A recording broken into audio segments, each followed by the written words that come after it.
Episode 297 of the Read to Lead podcast is brought to you in part by cloud accounting software FreshBooks, offering you a free 30-day trial with no obligation and access to all FreshBooks features. To find out more, visit freshbooks.com/read to lead and enter Read to Lead in the How Did You Hear About Us section.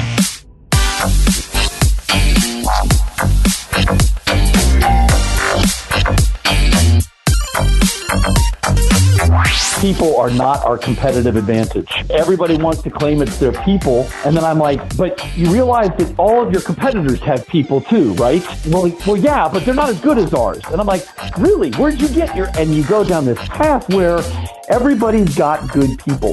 Hi, I'm Jeff, and I'd like to welcome you to the Read to Lead podcast. It is the podcast dedicated to your personal and professional growth. Each week here on the show, I interview a successful and inspiring author, and we dig into his or her latest book and their unique insights on a number of different topics. Topics like personal development, productivity, career, business, marketing, sales, entrepreneurship, and more. You see, I believe that if you desire to achieve true success in business and in life, then intentional and consistent reading is a must.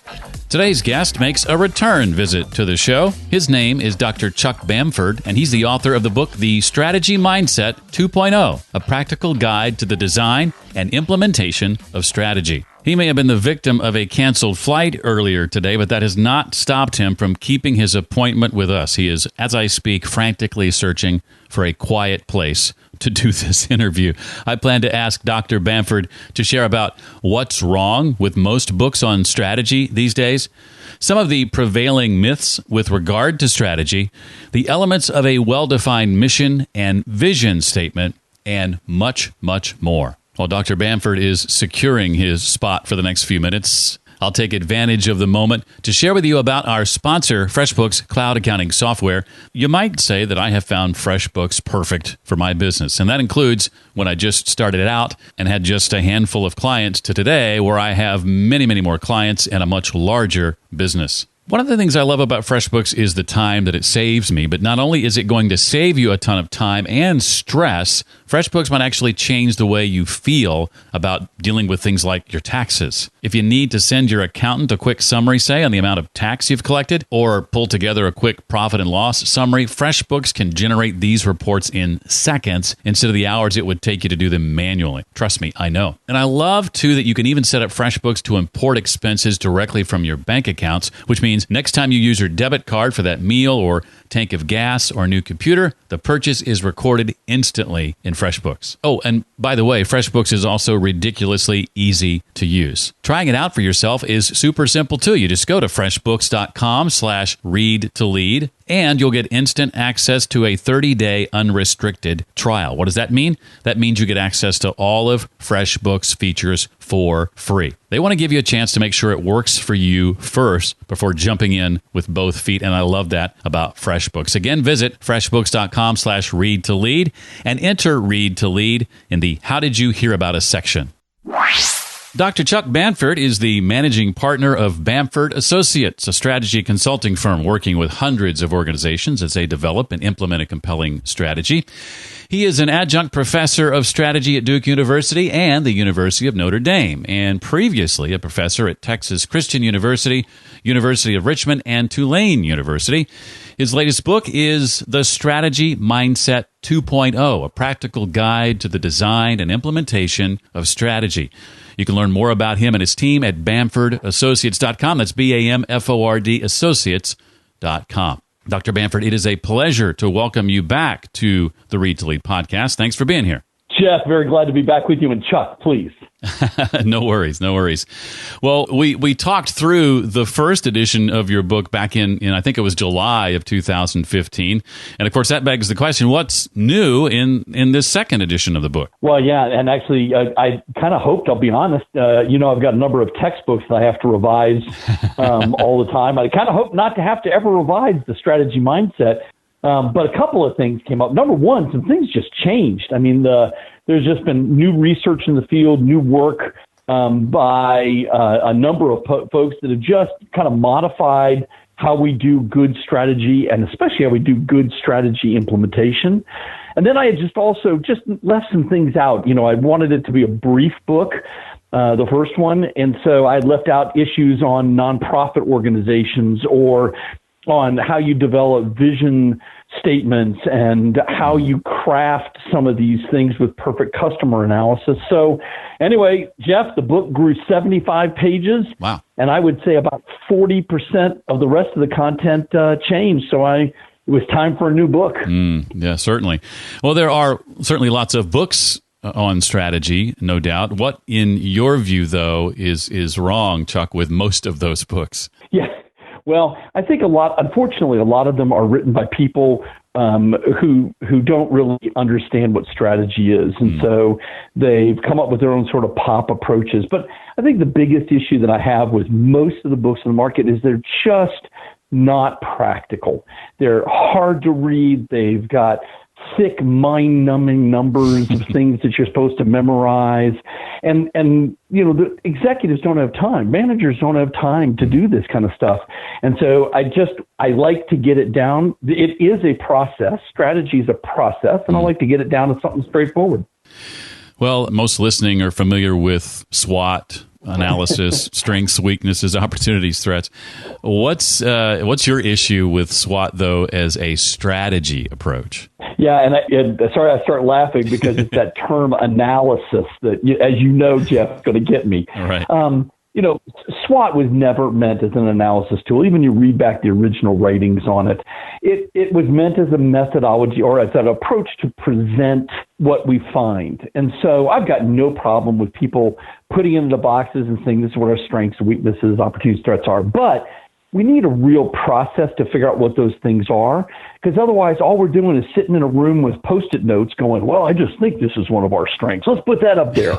And we'll end up with all kinds of things that sound good and feel good, but at the end of the day, doesn't make a difference. And you know what, you've seen these things before. You walk out of one of these sessions and everybody goes, yeah, we got it all put together. And they don't do a damn thing with it. So it was never intended to be an analysis tool. And if anything, I would argue, let's just ban it, put it away, and use better techniques. Well, you started going down this road toward my next question. You dedicate a whole a perfect transition, perfect segue. You dedicated a whole chapter to strategy myths. What are some of the more common and prevailing myths with regard to strategy? Well, I think probably the first and foremost, and the one they get in the most trouble for, is that people are not our competitive advantage. So everybody wants to claim it's their people. And then I'm like, but you realize that all of your competitors have people too, right? And well, yeah, but they're not as good as ours. And I'm like, really? Where'd you get and you go down this path where everybody's got good people.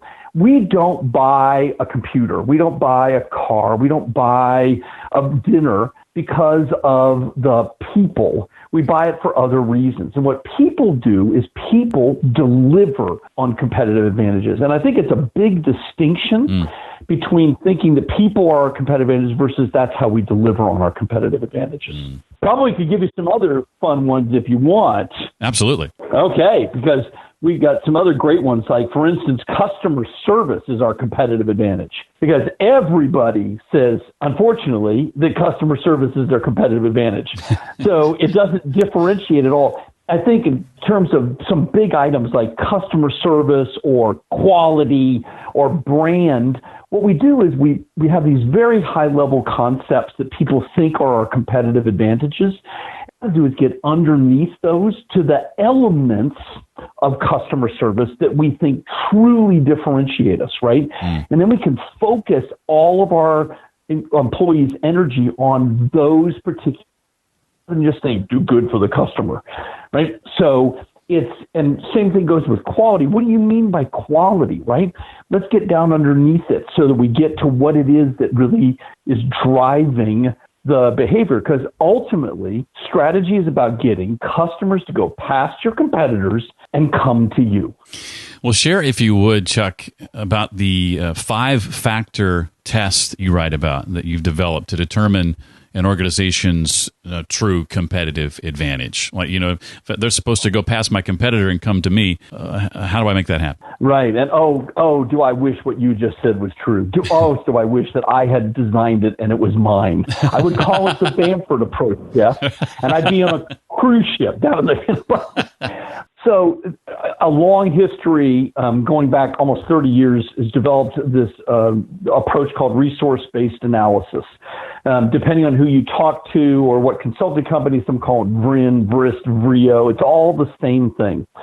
So resource-based analysis at its most fundamental core says that if this can get through these five tests, then you've probably really got something that's a competitive advantage. You have to do some analysis, and you've got to do some data analytics and voice of the customer to confirm some of these things.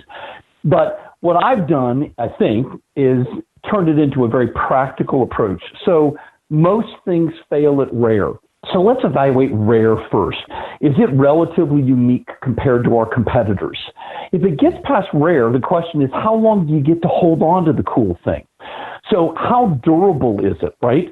And durability is really decided by your competitors, not by you. So you can do all these great things. The question is, how fast will competitors try to match you on this cool thing that you think you have that separates you? What are the substitutes that are out there for this? Because there's always substitutes. Hopefully there'll be bad ones, right? Then there's an argument about tradability, and that is it easy to acquire in the open market? And if it is, then you don't really have something special. And then finally, is it valuable? So you've got this thing that's rare, durable, non-substitutable, non-tradable. How do I, as a company, get value out of it? And there are only three ways to get value. So I can either charge more for it. By the way, Jeff, that's my personal favorite. It could cost me less, right? So I get a better basis point run relative to my competitors. Or my customers will go past my competitors and come to me because I have this cool thing. So if you as an executive team can get something you think you've got all the way through these five factors, now let's take that, go do some analysis. Let's make sure we can get the pricing organized. We can do all the tough stuff that we have to do to really bring it to market. And then let's proceed on those things only, rather than just every idea that we come up with trying to take that as an advantage. Sorry for the long answer, but that's a big part. No, I appreciate that. I set you up to take credit, and you didn't take the bait. I admire that. Shoot, I wish I could. I would call it the Bamford approach, by the way.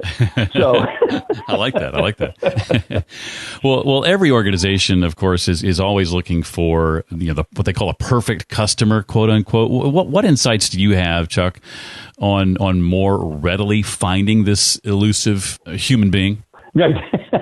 So actually, this is one of the biggest things that changed in strategy implementation from the first book to the second book over the last 4 years. So first thing, perfect customer, right? Instantly gets your value proposition and is willing to pay you for it. So there's the classic kind of line on the perfect customer. But what's really changed is we used to do a lot of analysis before we went through and figured our competitive advantages. We would go through and analyze who our customers were, who were better ones, worse ones, et cetera. Now what we do is we get all the way through those competitive advantages, and then we take those 2 or 3 things that are going to truly separate us in the market, and we say, okay, what customer would most value these 3 things or these 2 things?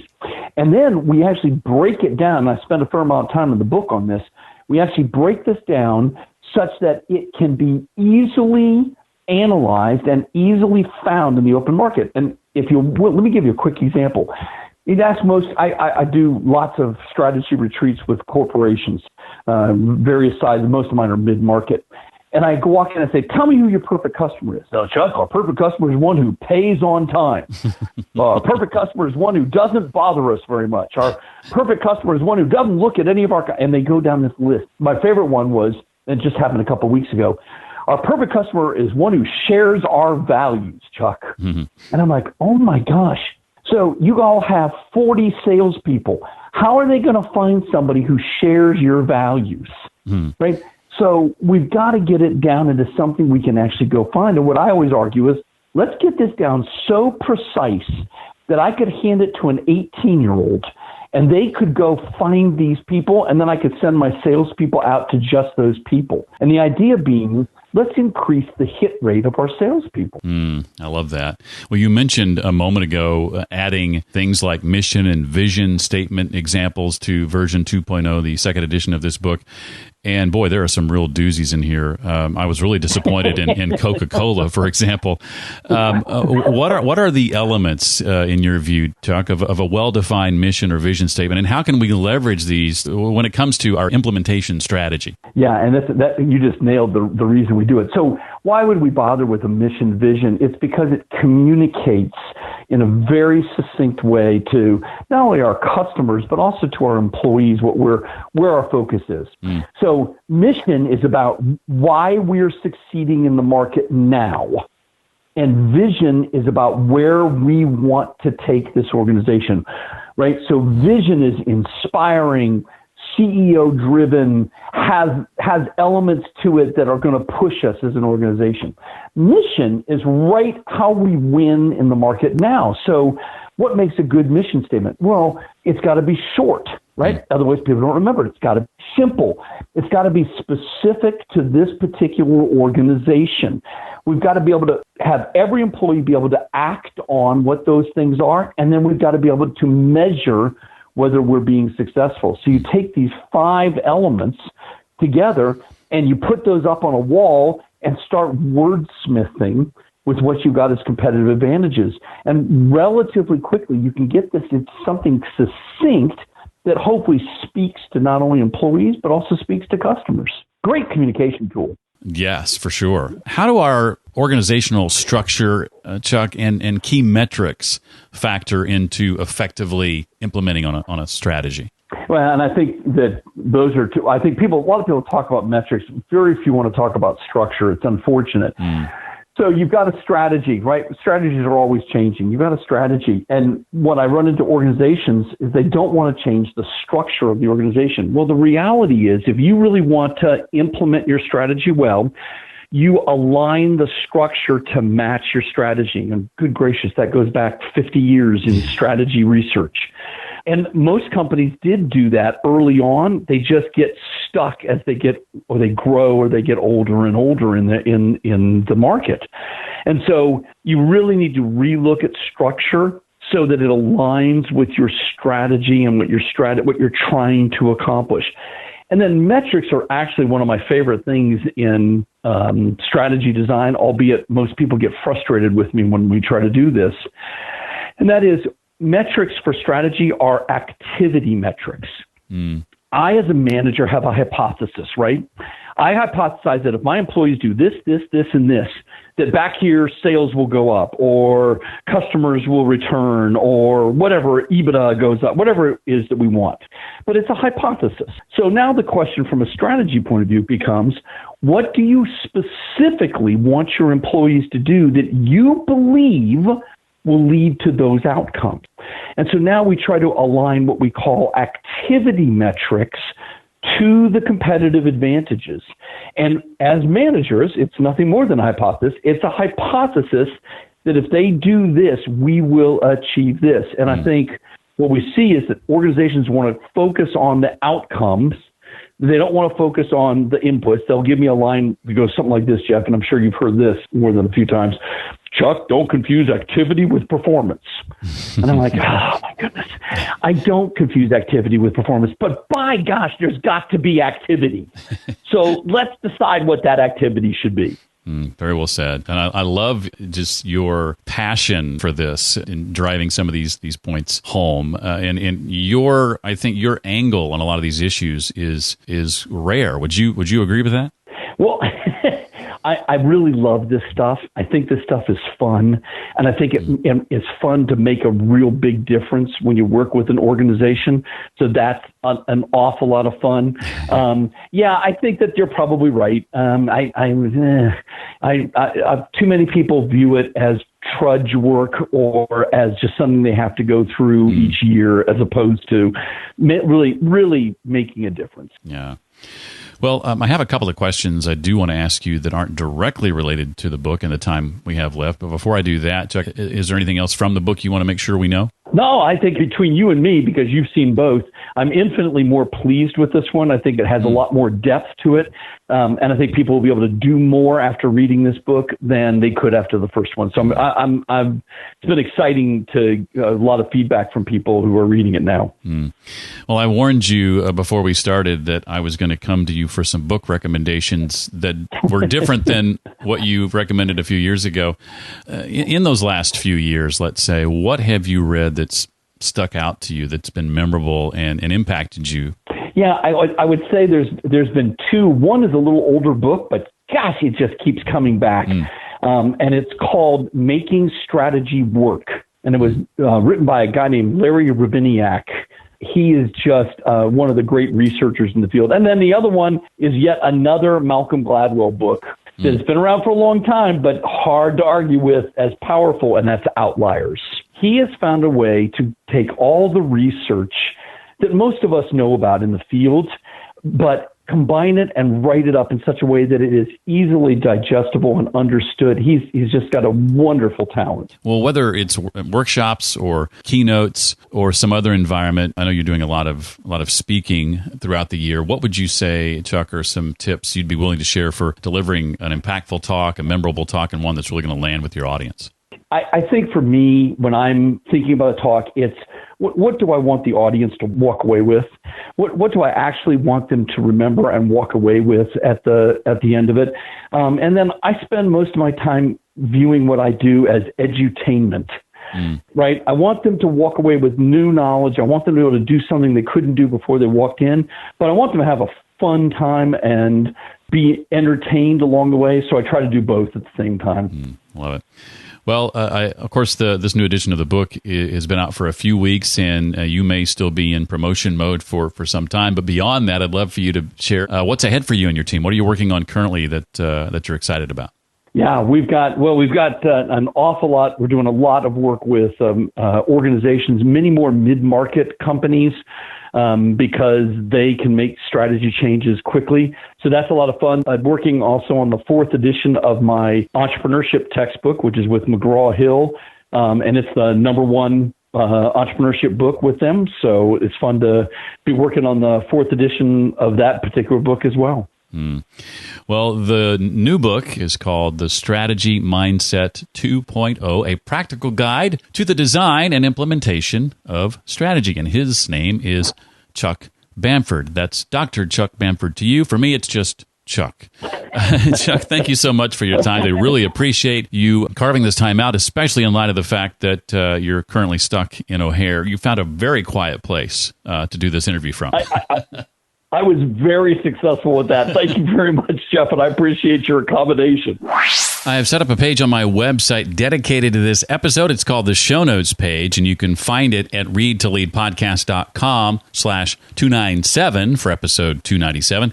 There you'll find the links and resources Dr. Bamford and I talked about, including some videos I've linked to of Dr. Bamford on YouTube. I think you'll find especially valuable. That's also an easy link to share if you know someone who you think might find this episode valuable. Again, it's readtoleadpodcast.com/ and then the numbers 297. Do consider that offer of a free 30-day trial from our sponsor, cloud accounting software FreshBooks. No obligation, and get access to all of FreshBooks features when you go to freshbooks.com/readtolead and enter Read to Lead in the How Did You Hear About Us section. If you have questions, comments, suggestions, or feedback about the show, do consider reaching out to me directly. It's jeff@readtoleadpodcast.com. I read every email and will do my best to respond within a day or two. I've been working really, really hard to provide lots of value to you on a consistent basis. And I'm proud to say that this week marks the 104th week in a row of Tuesday morning Read to Lead episodes. That's 2 years without missing a week. Knock on wood. Here's to the next 2 years and beyond, and thank you for being a part of this journey these last 6.5 years now. Wow. Well, that's going to do it for this week. I look forward to seeing you next time for the next episode of the Read to Lead podcast. Until then, remember, leaders read and readers lead.